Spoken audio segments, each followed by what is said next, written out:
this controversy that you're involved now, di ba, ano yun? Yung, di ba, I mean, you go to a bar, and what happened there?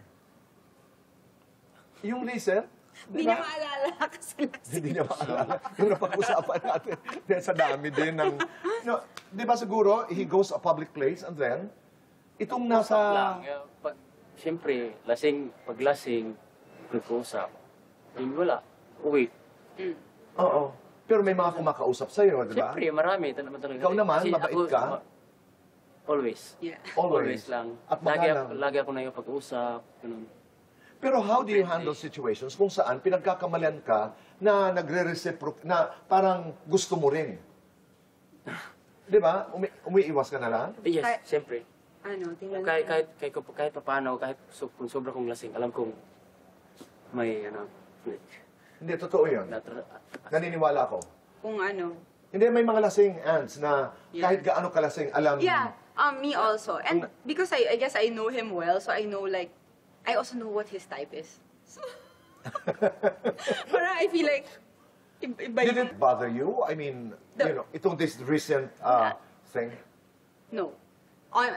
When I saw the video, I ignored it because I just looked at him, di ba? When I saw the video, I was like, "Ngek," and then I looked at him, I was like, what's this? And then I ignored it, and parang tumawa lang siya. Pinagtawanan lang namin.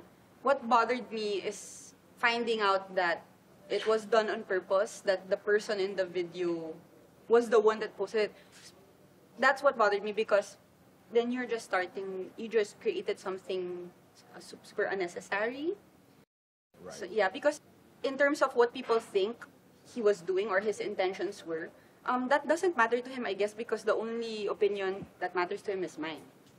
Hindi naman niya asawa yung mga tao na yan. Right. And iba-iba naman talaga tayo. Ako kasi talagang, I don't believe in taking possession over my partner. Like, it's still his life and he can do what he wants. Alam ko yung mga bagay na alam ko yung itsura kung sinasaktan ako or may ginagawa para masaktan ako. Alam ko, kasi we trust each other. Pero Andy, saan kayo magkapareho at magkaiba ng nanay pagdating sa ganyan? Ayun, ang nanay ko hindi ganyan. Paano ang nanay? Si nanay ko, feeling ko, it will not be okay with her. Actually, honestly, I feel like kapag ka nandito pa si nanay, makakarinig niya.